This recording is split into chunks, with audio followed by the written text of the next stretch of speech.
bonsoir. On va démarrer ce webinaire des cahiers pédagogiques, le numéro 594, qui s'intitule Apprendre un métier, coordonné par Monique Royer, Johanna Chanlon et en collaboration avec Dominique Séguéchian.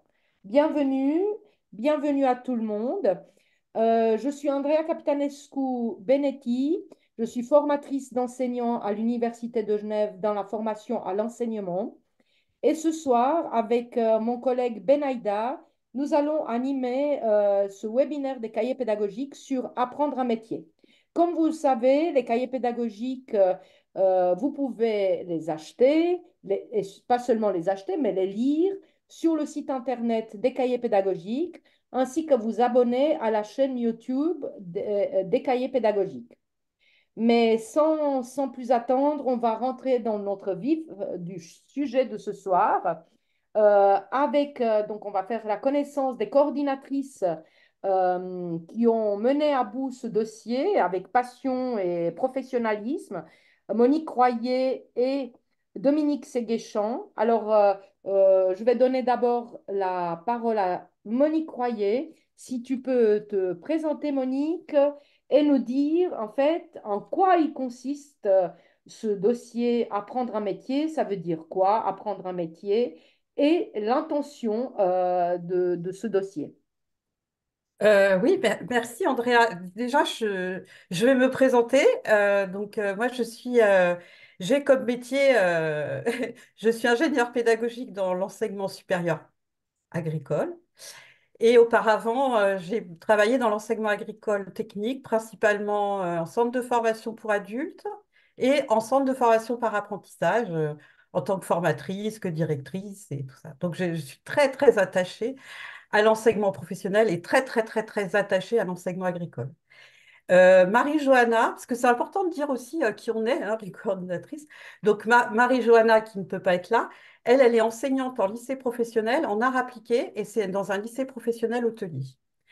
Alors, évidemment, je dis ça parce que forcément, notre regard compte aussi dans la composition d'un dossier. Alors, la commande de départ, enfin, ce qui avait été décidé en comité de rédaction, c'était de s'intéresser à ce qu'est apprendre un métier. En fait, qu'est-ce que ça veut dire?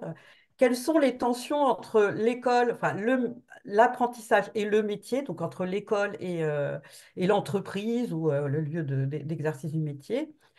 Et aussi de voir quels sont les objectifs de l'apprentissage d'un métier, tout ça dans un contexte où il y a de multiples réformes et où on attend beaucoup de l'enseignement professionnel.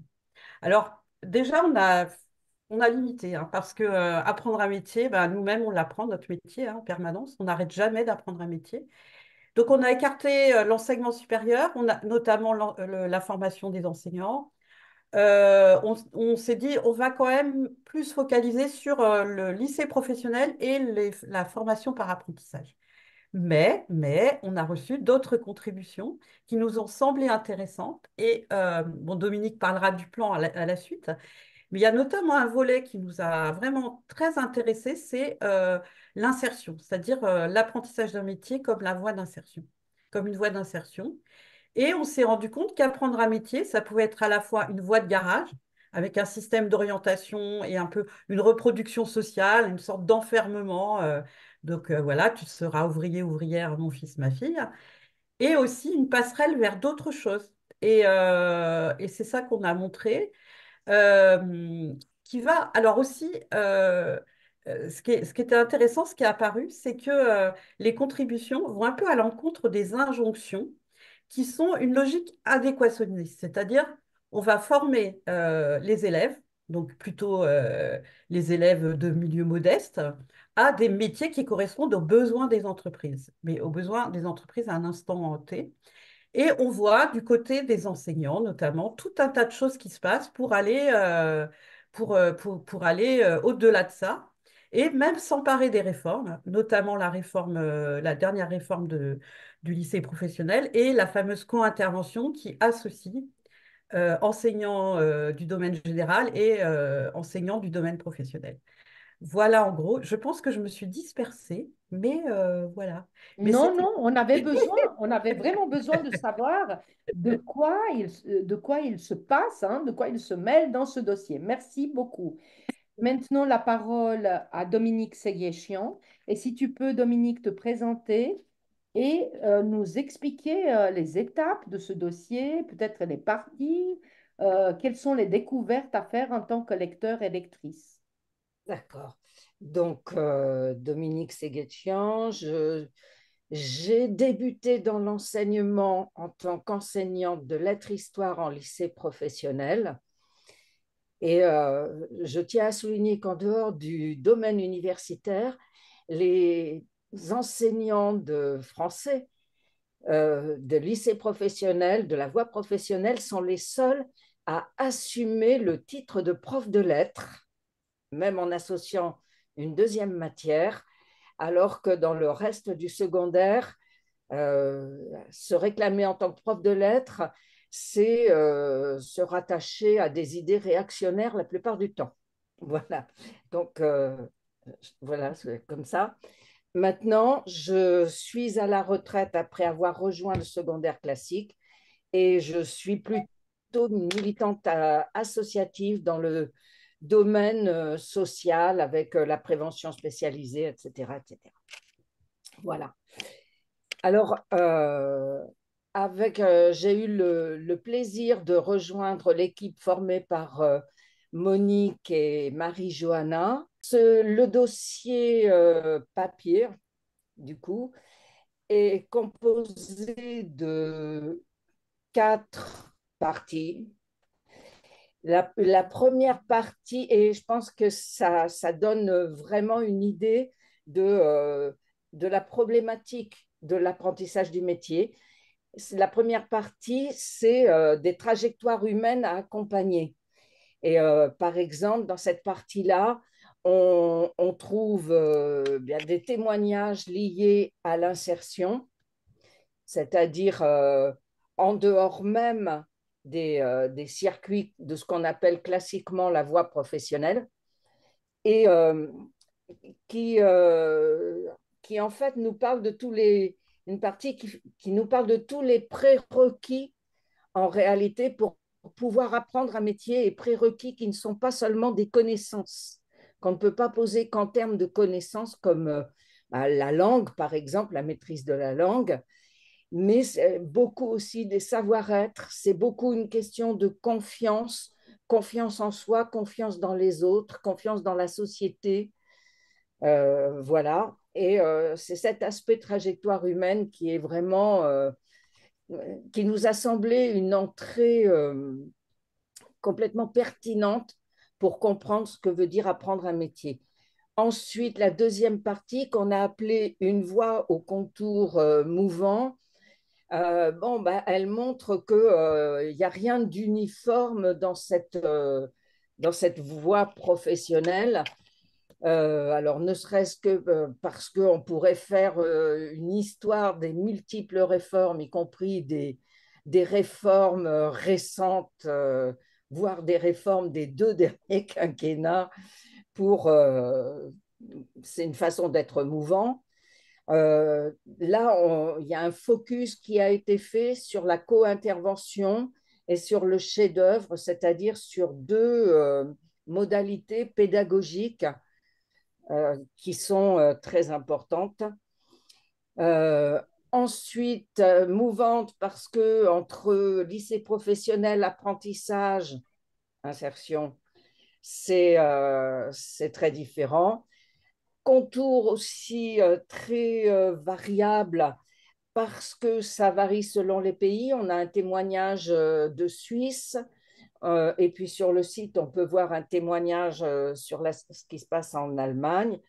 Et puis, ben, mouvant aussi parce que ça interroge une notion qui a beaucoup travaillé l'univers de la formation, euh, je dirais depuis au moins les années 70, parce que quand j'étais en lycée professionnel avec les unités capitalisables, c'était déjà le grand mot, les compétences, et comment il y a une tension entre la définition des compétences au niveau académique et au niveau professionnel.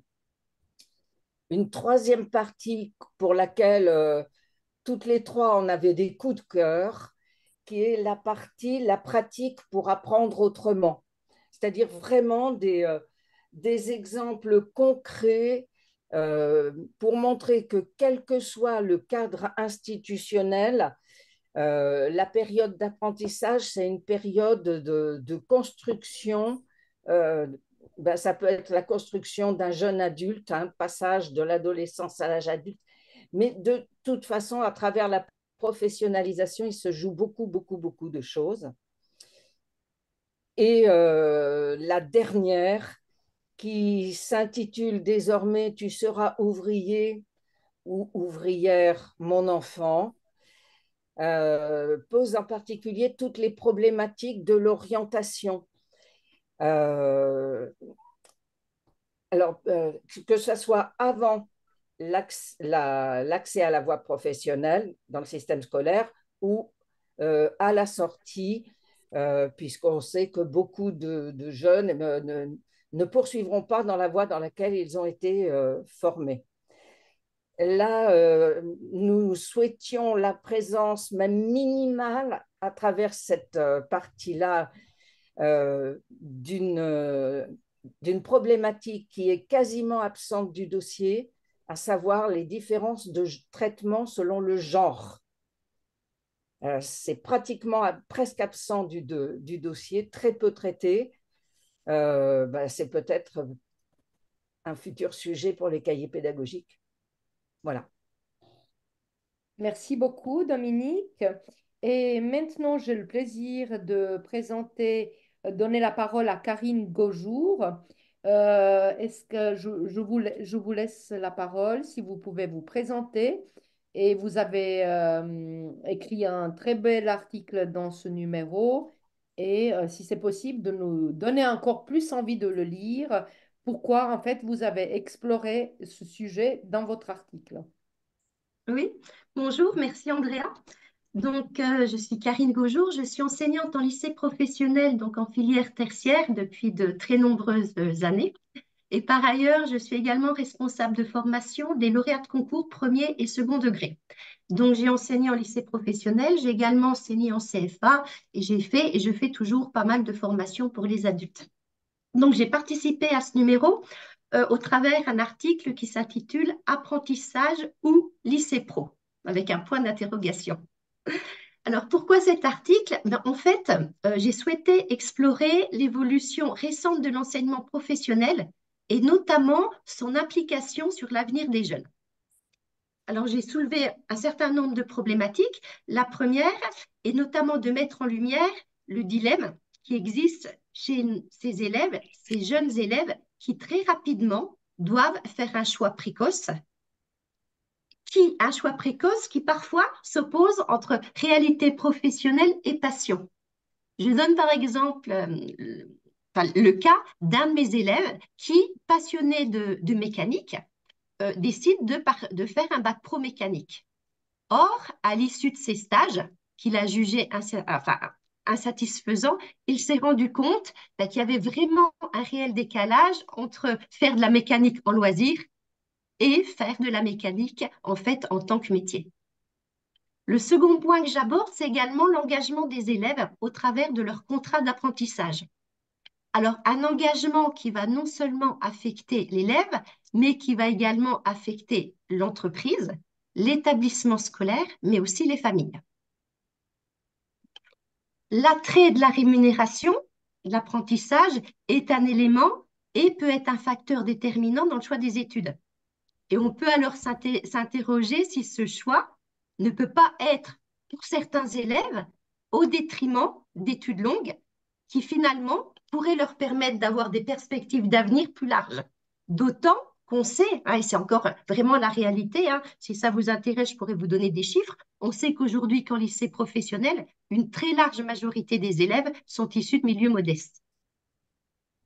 L'autre point que j'ai également abordé, c'est dans quelle mesure l'orientation actuelle de l'État, qui dicte finalement l'ouverture et la fermeture des filières professionnelles par rapport à un besoin économique local. On peut se poser alors la question que ce choix des filières, dans quelle mesure ces choix permettent-ils aux élèves de s'épanouir et de trouver leur voie? Je précise notamment dans l'article une étude vraiment très très intéressante de la DARES qui est parue en octobre 2023, qui met en évidence que seulement 4 apprentis sur 10, à l'issue de leur formation en apprentissage, restent dans la même branche professionnelle ou dans une branche professionnelle similaire. Donc là, pareil, hein, ça soulève un certain nombre de questions, notamment l'adéquation entre les propositions de formation, les aspirations des jeunes et les réalités professionnelles. Et enfin, l'article appelle une réflexion sur un élément que je juge essentiel, c'est l'équilibre entre l'expérience pratique en entreprise et le développement des compétences à l'école. Enfin, en effet, aujourd'hui, la communication entre les entreprises et les centres de formation est essentielle. D'une part, les formateurs doivent adapter leur contenu aux besoins spécifiques des apprentis en fonction de ce qui est fait dans l'entreprise. L'idée étant de développer un certain nombre de compétences, les compétences attendues, mais également des compétences qui permettent aux apprentis de s'adapter à des contextes professionnels variés et pas uniquement à des contextes professionnels finalement qui sont similaires à ceux auxquels ils sont habitués en entreprise. Et le deuxième élément par rapport à ça, c'est également le rôle important du tuteur et du maître d'apprentissage qui, dans ces formations en enseignement professionnel, ont un rôle clé. Mais qu'en est-il de la formation pédagogique de ces tuteurs et de ces maîtres d'apprentissage qui finalement guident, encadrent les jeunes, mais ces personnes-là ont également besoin de soutien, hein, et d'encadrement. Et parfois, on le sait, hein, on va rencontrer des difficultés à transmettre des compétences, à transmettre des connaissances, et ces difficultés peuvent parfois conduire à influencer la qualité de l'apprentissage. Donc l'idée en fait de ce dossier était surtout de mettre en évidence deux questionnements. La première étant comment mieux accompagner les élèves dans leur choix d'orientation. Et la deuxième est surtout de réfléchir aux ajustements nécessaires pour garantir aujourd'hui une éducation qui ne se limite peut-être pas qu'à la préparation à un métier, mais également à la mise en œuvre de perspectives plus larges. Voilà, alors je ne sais pas si je vous ai donné envie de lire l'article, mais oui. en tout cas, je C'est vous sûr remercie. que ça nous donne envie de te lire, Karine. Merci beaucoup. Et je passe la parole à Guillaume Grenier. Guillaume? Oui, bonjour Andrea, merci. Alors du coup, moi je suis directeur d'un chantier d'insertion. Alors exactement, c'est une régie des quartiers basée à Joué-les-Tours. La régie des quartiers, c'est principalement donc un chantier d'insertion et on travaille aussi le lien social dans les quartiers. Donc, en ce qui concerne ma participation, c'est surtout un entretien, une présentation des chantiers d'insertion. Donc, ce qu'il faut savoir, c'est que les structures d'insertion, il y a 5 niveaux en France. Nous, en tant que chantier d'insertion, on est le premier niveau, tout en bas. Donc, pour répondre aux besoins d'un public le plus éloigné de l'emploi. Voilà, on fait travailler les gens en temps partiel, jamais de temps plein. Et dans ces heures de travail, il y a des heures de formation, que ce soit même avec du FLE. On fait travailler que sur des CDD et on a le droit de faire travailler les gens que 24 mois maximum. Donc, on a des conventions avec l'État par la dette. Qui nous donne également des objectifs de taux de sortie. Donc, ce qu'on appelle sortie dynamique, c'est autant sur des formations que sur des métiers.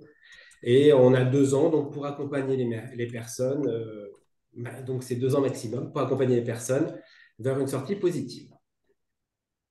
Nos publics, donc les critères d'éligibilité à l'insertion sont assez vastes, mais c'est principalement donc, les demandeurs d'emploi de plus de 2 ans, tous ceux qui perçoivent des minima sociaux. Et donc, il y a tout un fonctionnement au sein de la structure avec une chargée d'insertion professionnelle, des encadrants techniques sur différents métiers, en sachant que nous, de toute manière, les personnes qu'on va accompagner sur les métiers, c'est pas forcément pour les sortir sur ces métiers-là. C'est vraiment reprendre du lien social, retravailler les savoir-être, savoir se présenter, c'est savoir faire un CV aussi, c'est voilà, et redonner confiance aux gens également. C'est vraiment dans cet objectif-là. Voilà. Voilà, merci beaucoup. Alors, nous avons fait donc déjà connaissance avec les personnes clés de ce dossier à ce stade-là. On aimerait volontiers avoir tous les auteurs autour de notre table virtuelle, mais on invite en fait l'audimat de bien lire le dossier parce qu'il est vraiment très intéressant pour découvrir les différents auteurs et autrices. Mais maintenant, je vais passer, je voulais aussi passer la parole à Ben Aïda, qui est mon collègue, pour se présenter. Et bonjour, bonjour à tous. Oui, effectivement, Ben Aïda, je suis professeur des écoles, formateur aussi, et membre du comité de rédaction des cahiers pédagogiques. Je vous attends dans le chat si vous avez des questions, des commentaires, des réactions. Pour le moment, c'est assez calme. Moi, j'aimerais bien poser peut-être une question, pour le coup, sur l'orientation, en fait. C'est un peu en lien avec un dossier qu'on a déjà fait dans les cahiers pédagogiques. Est-ce que ça existe encore, voilà, l'orientation par défaut voilà, et pour apprendre un métier, voilà, entre ce que, ça a été dit, hein, entre ce que les jeunes ont vraiment envie de faire et puis les besoins du marché, pour parler très, très crûment, voilà, quand on est un professionnel de l'éducation comme vous, on gère voilà, cette contradiction, ou en tout cas ce grand écart. Je peux commencer à répondre? Ouais. Oui, Alors, en fait, déjà, il faut savoir qu'il y a une diversité des métiers qui est incroyable. Et donc, il y a des métiers qu'on apprend dans les lycées professionnels ou en CFA qui sont hyper sélectifs. Je vais donner un exemple, là, l'horlogerie de précision. C'est un truc précis, mais où il y a des métiers, il y a certains métiers industriels aussi, parce que, il y a des automatismes, parce que... Et il y a d'autres métiers qui sont, voilà, qui ne sont pas sélectifs. Ça va être les métiers d'hygiène. Enfin, il y a tout un tas de séries. C'est d'ailleurs Henri Eckert, il en parle dans son article, hein, le sociologue. Et donc, on peut très bien, c'est pas forcément une voie de garage, je veux dire, même de choisir le lycée professionnel. Ça peut être un choix, effectivement. Mais ce qui se passe, c'est alors, déjà, il y a une autocensure ou une méconnaissance des familles par rapport au métier, une sorte de reproduction sociale, et aussi des élèves qui s'autocensurent sur l'orientation. Alors, si en face, il n'y a pas une ouverture, il n'y a pas un adulte, un enseignant, je ne sais pas, enfin, voilà, quelqu'un de référent qui dit, mais non, tu peux faire autre chose, qu'est-ce que tu as vraiment envie de faire? Et pour peu que l'élève trouve ce qu'il ou ce qu'elle a envie de faire, il faut que, comme l'a dit Karine, il faut qu'il y ait la section qui existe dans son coin, puisque maintenant il y a des sections qui ferment parce qu'il n'y a pas les entreprises à côté, voilà. Et puisqu'on est dans vraiment la logique adéquationniste, quoi. Et donc là aussi, ça fait un autre niveau de censure, où bah, ça coûte cher d'envoyer un enfant loin, en internat, enfin voilà, toutes ces difficultés-là. Et après, le système d'orientation, il est lui-même, comme l'enseignement professionnel, en constante évolution. Donc, mais c'est très, très dur à suivre, quoi. Donc là, maintenant, il y a les stages de troisième, il y a les stages de seconde. Voilà, il y a tout un tas de choses. Mais voilà, il y a quand même une difficulté sur l'orientation vraiment des élèves, l'accompagnement. Les enseignants le font, mais ils font comme ils peuvent. Et en plus, il faut bien connaître tous les métiers, les débouchés, la réalité qu'il y a derrière, les compétences attendues, les prérequis, qu'est-ce qu'il faut maîtriser pour faire ces métiers. Et puis, j'allais dire, c'est un peu une provoque ce que je vais dire, mais un respect aussi pour ces métiers. C'est-à-dire, même dans nos têtes, depuis le monde de l'enseignement, des fois, c'est dans nos têtes, hein, mais on a une sorte de hiérarchie des métiers entre les métiers intellectuels et les métiers manuels, hein, entre les formations courtes et les formations longues. Mais c'est dans nos cultures, voilà, hein, c'est pas volontaire, hein. Donc il faut se débarrasser de ça. Et on a des exemples. Alors, par exemple, les reconversions, ah, ça c'est amusant. Parce que on va vanter les adultes qui se reconvertissent dans les métiers manuels. Par exemple, on va dire, oh, vous vous rendez compte, il était commercial de haut niveau, il a fait HEC et maintenant il est plombier. Waouh, c'est génial. Mais par contre, si à cette même personne qui s'esbaudit, on dit, bah tiens, et votre fils ou votre fille, ils ont envie d'aller vers la plomberie, je suis sûre qu'il y aura, ah non, bah non, non, non, non, voilà. Et donc, des métiers qui sont considérés, il y a des métiers qui sont mieux considérés en reconversion qu'en formation initiale. Voilà, hein, donc, alors parfois, eh bien, c'est le contraire. Il y a des jeunes qui sont orientés vers des métiers intellectuels et en fait, ils n'avaient pas envie d'aller vers là. Et dans leur reconversion, ils vont aller vers des métiers, vers l'artisanat, des métiers manuels. On a l'exemple d'une fleuriste, par exemple, d'une jeune fleuriste, puisque c'est son deuxième métier, même son troisième métier. Dans le dossier, hein, il y a un portrait qu'a fait Cécile Blanchard. Voilà, c'est un exemple. Merci. Une autre Euh, collègue qui veut intervenir? Moi, j'ai oui, été, excuse-moi Karine, c'est pas grave après. il y a dans le dossier un article conjoint d'une enseignante de lettres-histoire et d'une sociologue, je crois, Priska Kergoat, et qui est un article extrêmement intéressant parce que c'est un article qui donne largement la parole aux élèves sur le contenu de leur stage alors qu'ils sont déjà en enseignement professionnel. Et c'est, ça décoiffe. Ça pourrait désespérer, d'accord, sur l'idée de fatalité, alors que je pense qu'il y a beaucoup de gens aussi qui se battent en même temps contre cette fatalité, mais les décisions bureaucratiques qui tombent du ciel euh, font que ça ne contribue pas à valoriser la voie professionnelle. Je vais en parler là de ma place de militante associative. Une fois par mois, on a un grand rassemblement organisé par la mairie des acteurs de ce quartier de reconquête républicaine. Et tous les ans, quand arrivent les stages de troisième, bon, qui peut prendre des stagiaires de troisième? On ne se demande pas qu'est-ce qu'ils vont faire. Qui peut prendre des... Là, il y a eu les stages de seconde. Ah ben, c'est le même problème, sauf que ça tombe encore plus mal parce que, voilà. Et tout le monde s'excuse de ne pas pouvoir prendre ces stagiaires-là. Du coup, c'est la mairie qui en accueille pléthore, mais qu'est-ce qu'ils font? J'en reçois pour une autre association, on en prend régulièrement, on s'attache à ne prendre qu'un seul stagiaire à la fois. On a des stagiaires qui vont de l'insertion jusqu'à des stagiaires de droit qui sont en master. Bon, c'est des expériences très différentes, mais c'est pareil, c'est très rare qu'on voit leurs formateurs. C'est les stagiaires qui nous arrivent comme ça, en nous disant, bah, là, je dois rendre ma convention signée demain.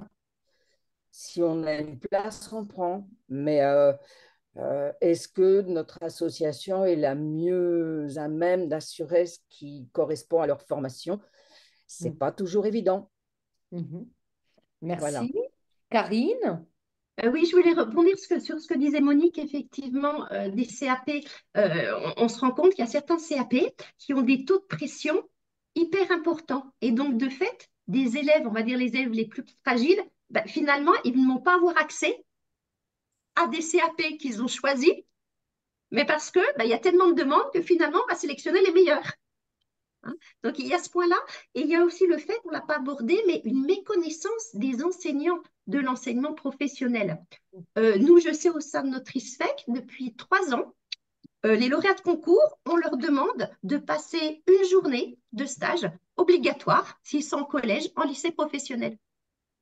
Et pour avoir assisté, observé différentes scènes en collège, hein, bah, tu n'es pas bon à l'école, tu vas aller en lycée professionnel. Hein. Et donc, la difficulté, c'est, tes résultats ne te permettent pas de continuer. Donc, en termes d'estime de soi, eh ben voilà. Donc, tu vas aller en lycée professionnel et maintenant, il faut trouver une idée.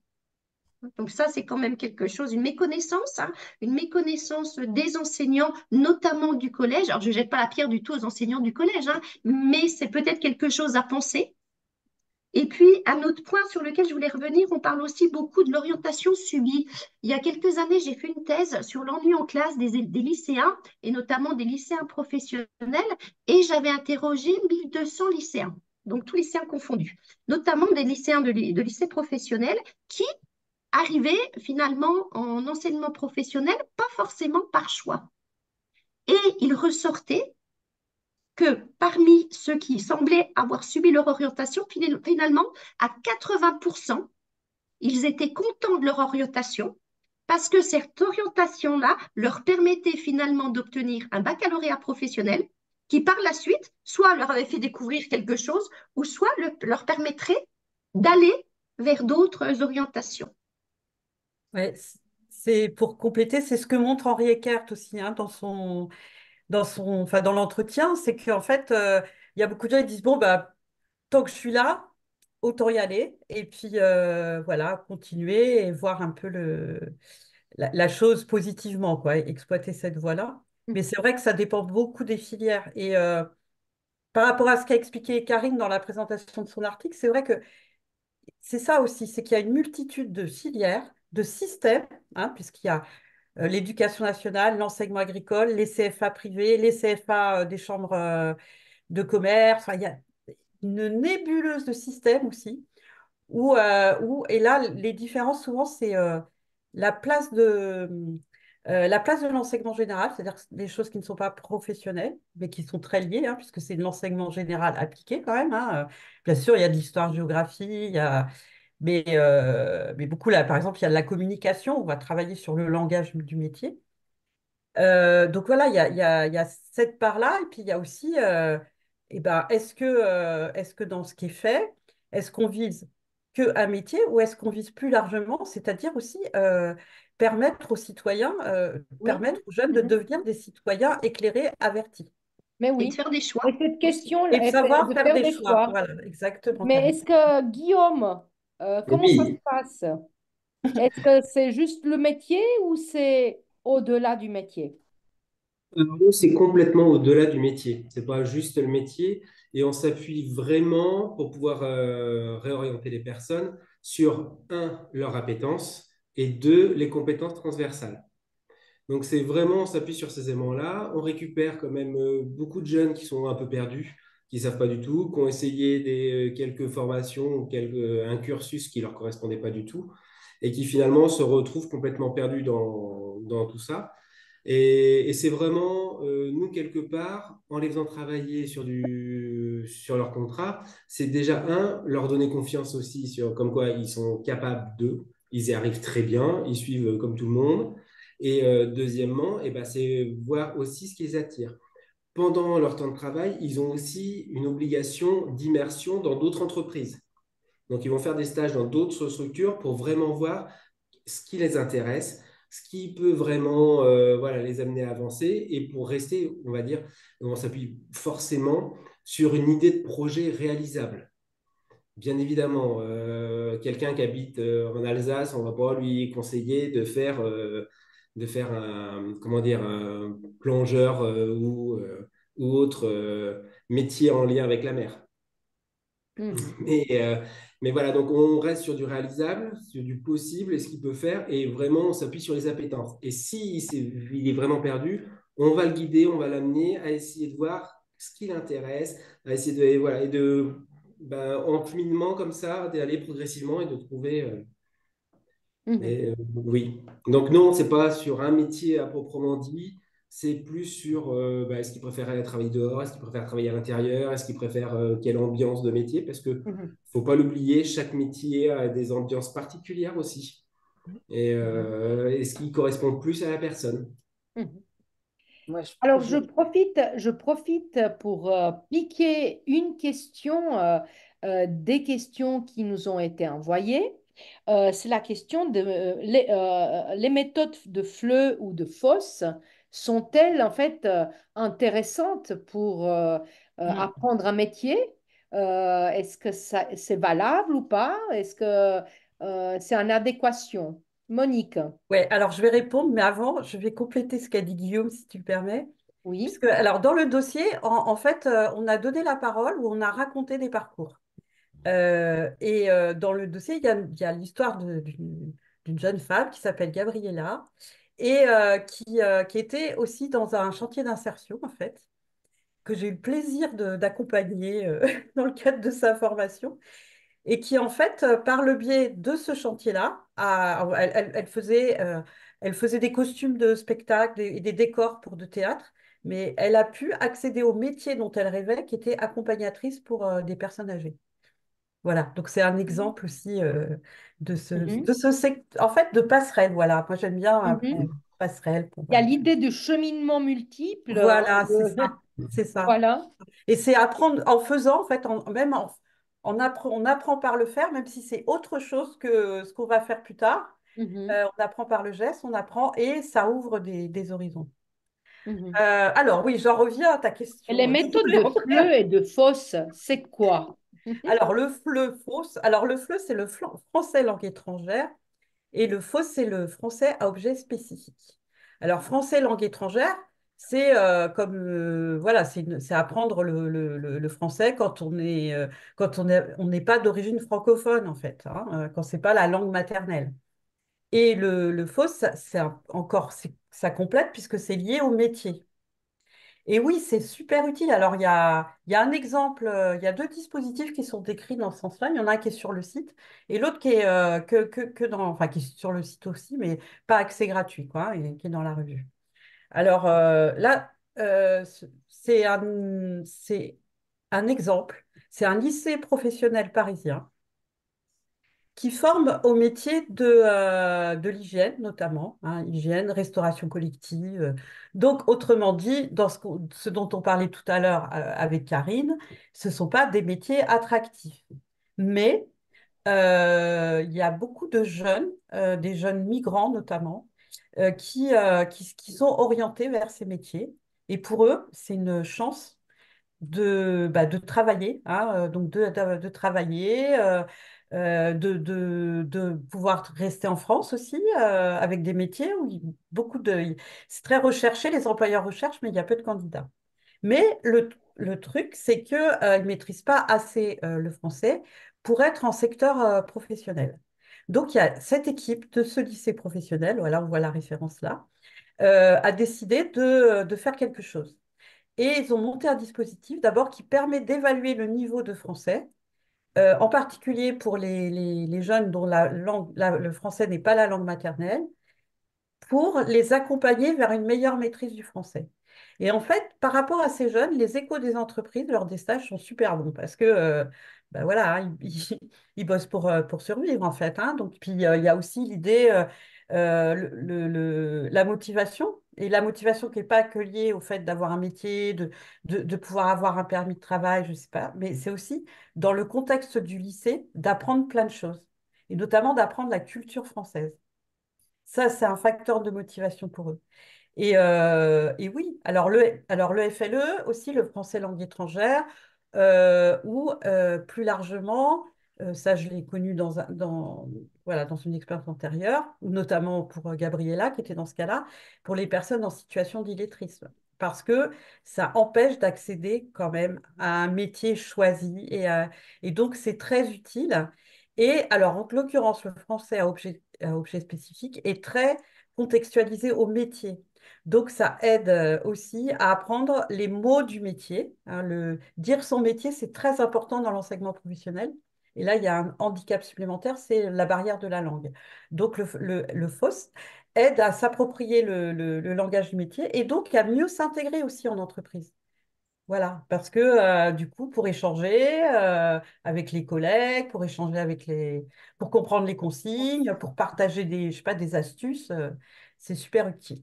Voilà, donc je vous encourage à aller voir de côté de cet article-là du collectif d'enseignants et puis l'autre article qui est sur le site internet, hein, qui concerne un peu le même type de dispositif. Mais ce que j'aime dans cet article du collectif enseignant, c'est qu'ils sont pris, ce que je disais en début, hein, c'est que tout est, voilà, il y a de plus en plus de réformes, ouais.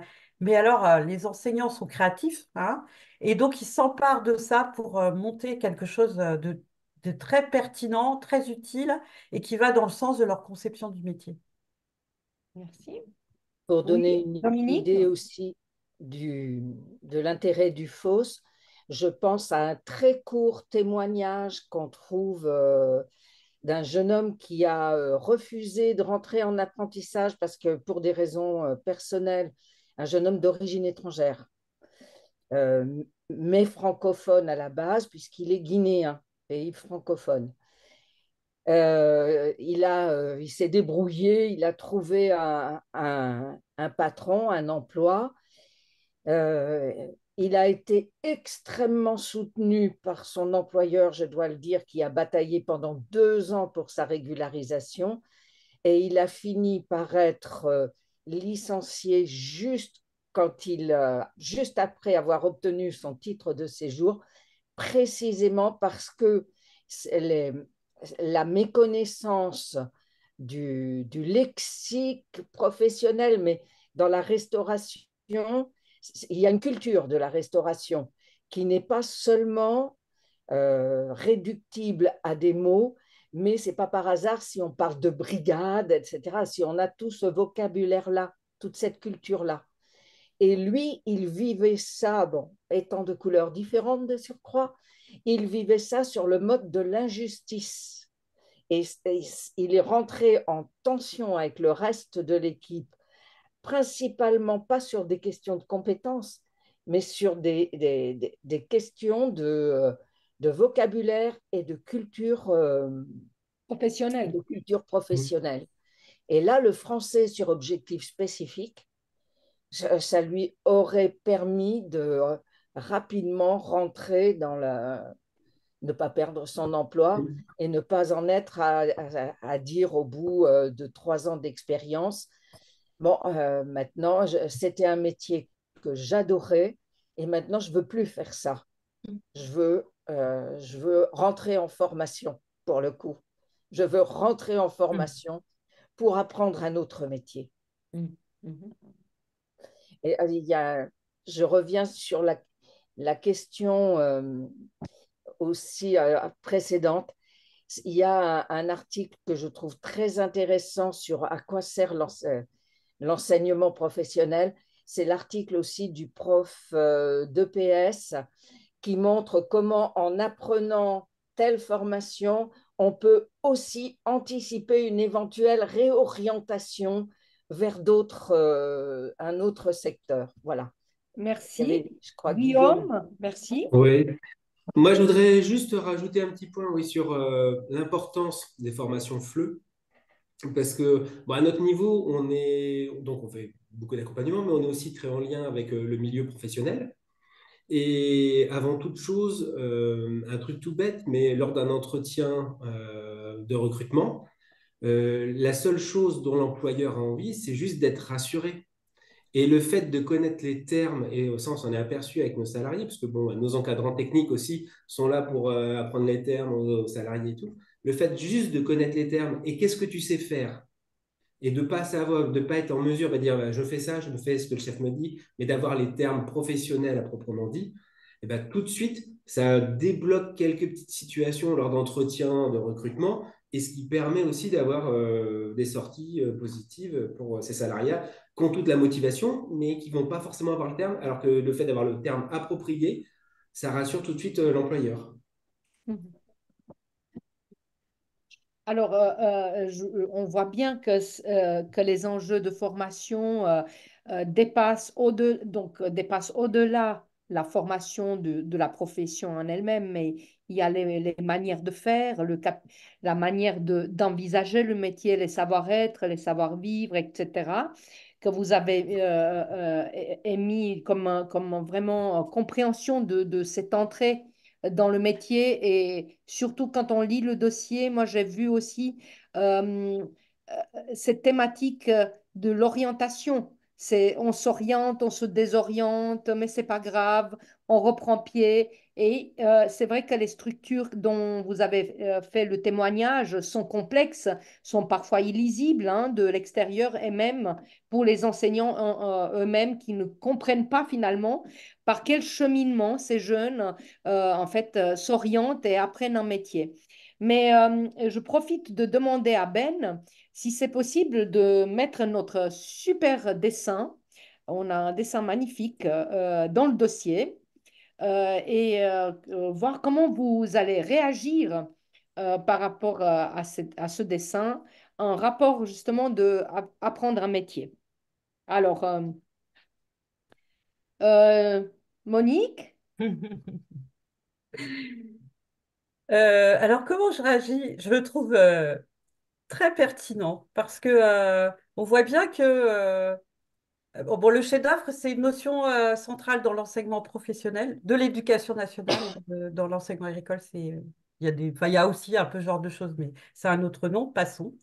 Mais c'est vraiment le truc central et c'est là où vont se croiser enseignements généraux et enseignement professionnel. Mais après, du coup, c'est deux mondes différents qui se rejoignent. Donc, et comment tu situes ta démarche? Alors, bah, il y a un peu d'art, il y a un peu de chiffre, mais en fait, c'est ce qui permet aussi d'ouvrir les esprits. Et on voit, il est très créatif quand même, son bilan. On aimerait bien voir des bilans comptables comme ça, quand même, avec plein de couleurs. Dominique, Ouais, je pense que parmi les dessins qu'on trouve dans le dossier, c'est mon préféré. Et c'est mon préféré parce que je pense que ça illustre parfaitement la notion de projet, mais pour qu'un projet soit pertinent, soit bien mené dans le domaine de la formation et de l'enseignement, il faut qu'il soit capable de sortir des sentiers battus. Euh, J'adore, bon, c'est peut-être d'origine, mais j'adore sortir du cadre mais pour en faire quelque chose. Bon, tu me diras, là, on est dans un cadre, mais ce n'est ni le cadre du bilan, ni tout à fait Mondrian. Voilà, et on fait quelque chose de complètement neuf qui emmène plus loin. Karine, Oui, cette notion de chef-d'œuvre, en fait, elle a apparu enfin, en lycée professionnel, elle a apparu avec la réforme de 2019 et l'idée était effectivement de montrer le savoir-faire professionnel et puis l'idée était d'associer un certain nombre de disciplines. Donc l'enseignement général, effectivement, l'enseignement professionnel et puis faire travailler ensemble toutes ces disciplines justement pour développer un certain nombre de compétences. Et du coup, quand je vois ce dessin, ça m'interroge parce qu'avec la nouvelle réforme de l'enseignement professionnel, eh bien, ce chef-d'œuvre disparaît. On parle, à la rentrée, on va parler de projet. Et dans projet, dans le BO qui est sorti, euh, le caractère qui faisait la richesse hein, du chef-d'œuvre, le caractère pluridisciplinaire, n'est plus obligatoire. Et du coup, ben, ça m'interroge justement sur on va dire la nouvelle voie de l'enseignement professionnel qui pourrait penser qu'on tend qu'à apprendre un métier, mais au sens strict, hein, mhm, c'est-à-dire j'exécute, je mhm, ne réfléchis plus. Voilà. mhm, Donc, ça me rend un petit peu triste ce schéma, mhm. cette Ce ne serait photo. plus de la Guillaume, formation, mais du formatage. Voilà. oui. D'ailleurs, l'idée de formatage est aussi présente dans votre dossier. Oui. Oui, tout à fait. Guillaume, Eh ben, oui, bah, pratiquement tout a été dit, j'ai envie de dire, pas grand-chose à rajouter dessus. Non, mais c'est vrai que, alors, et qui plus est, j'ai envie de dire, Mondrian est à l'opposé du formatage. mhm, Donc, raison de plus, non, j'adore ce dessin. Ouais. Merci. Alors, j'ai encore des questions à vous poser au-delà donc de ce dessin. Dans ce dossier et surtout dans la thématique de apprendre un métier, vous êtes à la fois spécialiste aussi de domaine et vous travaillez avec des jeunes qui sont en orientation professionnelle. Où est-ce que vous voyez aujourd'hui les plus grands challenges pour les jeunes d'aujourd'hui, hein, qui doivent s'orienter vers un métier? Et aussi, quelles ont été les jolies découvertes ou étonnements dans ce dossier? Est-ce que je commence par toi, Guillaume? Euh, et comment dire? Non, alors, tous les... oh, je passe mon tour. Je vais essayer de retrouver la bonne réponse et D'accord. je passe mon tour. Ok, Je Monique. reprends après. Alors, Monique, qu'est-ce qu'elle pour les jeunes, eh ben, écoute, je crois que il faut des bases solides pour pouvoir affronter les incertitudes. Et il y a quelque chose qui est important, c'est l'estime de soi, la confiance en soi, garder l'esprit ouvert. Et parce que de toute façon, déjà actuellement, il faut tout le temps s'adapter, mais on dit toujours, on ne sait pas quels seront les métiers du futur, et c'est vrai. Euh, donc, beaucoup, voilà, dans ce que dit Karine, c'est très inquiétant, hein, cette nouvelle loi sur sur l'enseignement professionnel. C'est hyper inquiétant parce que on le voit dans le dossier, souvent le geste professionnel, l'apprendre à faire, c'est vraiment un prétexte pour apprendre autre chose. Et notamment, je sais pas, il y a un article alors je ne sais plus comment il s'appelle, mais sur la restauration et ou autour du chef-d'œuvre et en fait ils apprennent à dire, à parler de leur métier et c'est enrichi. C'est à travers la littérature ou c'est à travers des textes de grands chefs, c'est à travers mais beaucoup avec de la littérature. Donc et la littérature, c'est souvent des publics qui se sentent interdits par rapport à ça. C'est un autre monde et là ça donne un accès. Voilà, donc tout ça, il faut vraiment pas le perdre parce que c'est ce qui permettra aux jeunes enfin, je sais pas, aux lycéens de plus tard de pouvoir s'adapter, naviguer, voilà.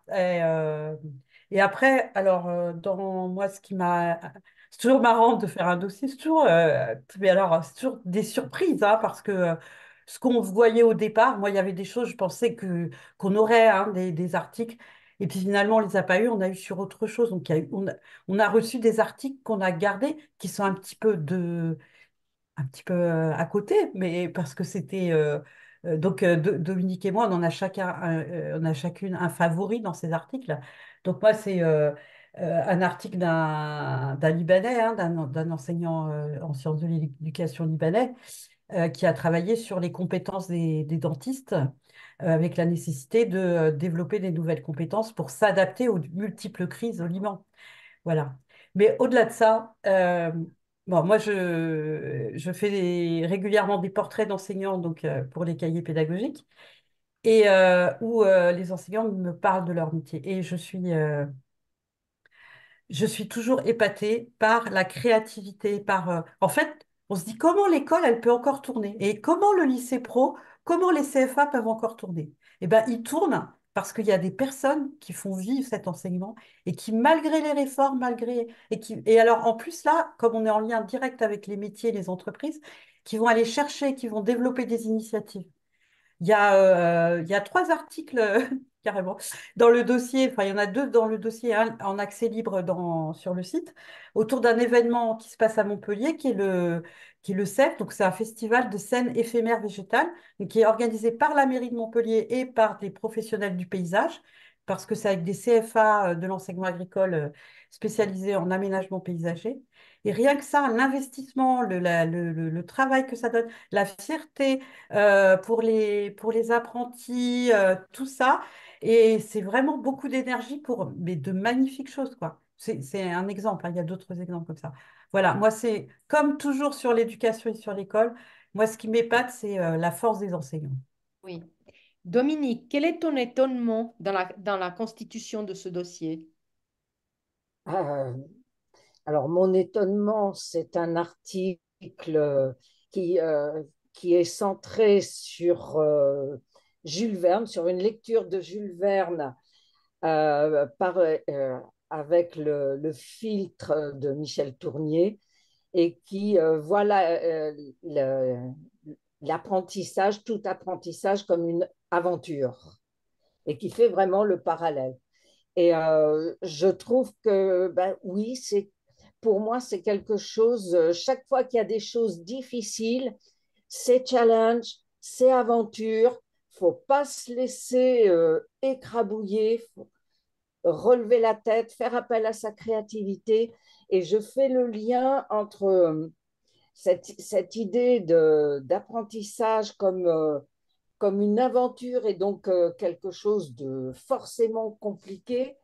Je fais le lien avec un autre article qui est une interview croisée d'un jeune Guinéen et du bénévole qui l'accompagne au long cours dans la structure. Et finalement, derrière, il y a l'idée du rêve, de l'importance. On avait parlé de la confiance en soi, mais il faut pouvoir aussi entretenir des rêves, mais des rêves dont on peut avoir après faire jouer sa créativité pour se dire, mais comment je vais arriver à faire coller mon rêve et la réalité. Et bah, c'est une espèce de négociation.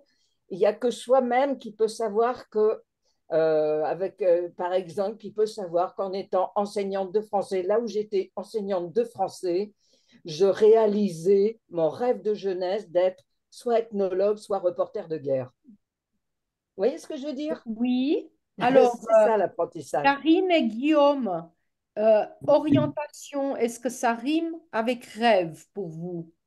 Alors, Oui, moi, ce que je dirais, pardon Guillaume, vas-y Karine. par rapport au challenge et puis à cette question, moi, enfin, je dirais qu'en fait, rien n'est gravé dans le marbre et qu'en fait, il y a le champ des possibles. Et on peut très bien être élève et à un moment bah, avoir un parcours chaotique, soit bah, pas pour des raisons scolaires, mais ça peut être aussi pour des raisons personnelles. Et à l'inverse, on peut être brillantissime et finalement se rendre compte que cette excellence finalement ne nous convient pas. Et je trouve ce qui est chouette aujourd'hui avec toutes les opportunités qui existent, il faut qu'elles perdurent ces opportunités, il faut qu'on ait le choix à 12 ans. À 12 ans, on peut effectivement pas être en adéquation avec le système scolaire et avoir des révélations parce qu'on va rencontrer des enseignants, parce qu'on va rencontrer des disciplines. C'est la même chose à 14 ans, c'est la même chose à 16 ans, c'est la même chose à 25 ans. Et je pense que ça, c'est important, que rien n'est gravé dans le marbre, que le champ des possibles est large. Et l'autre chose, alors là, ça n'engage que moi, mais je pense qu'en tant qu'enseignant, on doit guider, on doit conseiller, on doit accompagner, mais on ne doit pas choisir. Et alors, est-ce que j'ai le temps de donner un exemple qui est vraiment, enfin, c'est l'exemple, hein, pour moi, j'ai vraiment changé ma posture par rapport à ça. J'avais un élève en bac pro commerce, donc un élève bon, qui fait un bac pro commerce. Et à l'issue de son bac pro, il nous demande, donc à l'époque, c'était encore les filières S, hein, il nous demande, en fait, en orientation, c'était APB à l'époque, il ne fait pas de demande parce que lui, il veut faire une première S. Après un bac pro, faire une première S. Donc tous, nous nous disons, mais non, mais c'est n'importe quoi. À ça, on associe l'environnement familial en disant, oui, mais vous rendez compte, sa mère est toute seule, comment elle va faire pour lui payer des études? Enfin bref, vous voyez, etc. Et puis cet élève était vraiment convaincu et convaincant. Et à un moment, on s'est dit, ben oui, pourquoi pas? Hein. Et bien aujourd'hui, ce même élève, il est en master 1 à la Sorbonne en sciences physiques appliquées. Vous voyez? Et alors, c'est dans un sens, mais comme dans l'autre, on donnait l'exemple des CAP fleuristes. Et ça, je pense qu'en tant qu'enseignant, enfin, voilà, on a un rôle d'accompagnement d'information, mais je ne pense pas que c'est notre rôle de choisir à la place d'eux.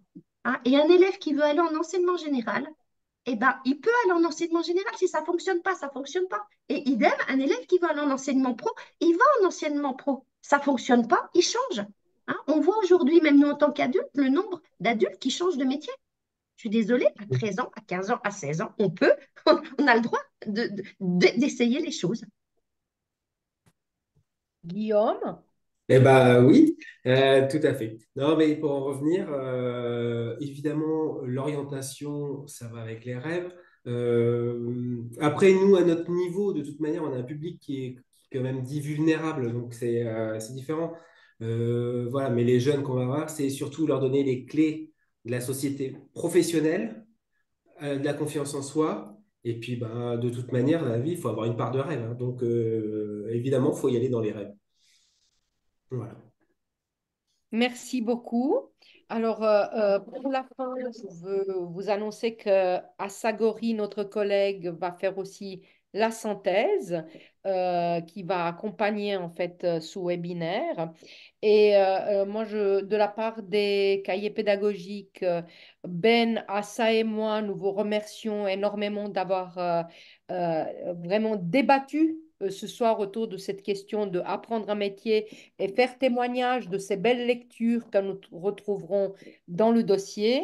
Donc, pour les lecteurs des cahiers pédagogiques, encore un dossier intéressant, peut-être pour l'été, hein, pourquoi pas. Et nous nous retrouverons à la rentrée scolaire en septembre dans un webinaire sur la thématique de l'écologie qui sera sur le dernier livre de Jean-Michel Zakarczuk, sorti dans les éditions ESF Sciences humaines, qui s'intitule Relever le défi écologique à l'école. Donc, en attendant, nous vous souhaitons un très bel été. Nous remercions nos intervenants de ce soir pour leur générosité et d'écriture et des échanges. Et évidemment qu'on part quand même avec le mot-clé orientation et rêve. Et on voit que les choses ne sont pas si coulées dans le bronze comme vous l'avez mentionné, que les chemins sont multiples. Ils peuvent être vraiment inventifs et créatifs pour les enfants tout en sachant que nous sommes des adultes et on connaît les réalités sociales, mais on y tient en fait à cette créativité dans les choix de l'orientation des jeunes adultes, des adolescents. Donc, nous remercions fortement nos intervenants et nous vous souhaitons un très bel été.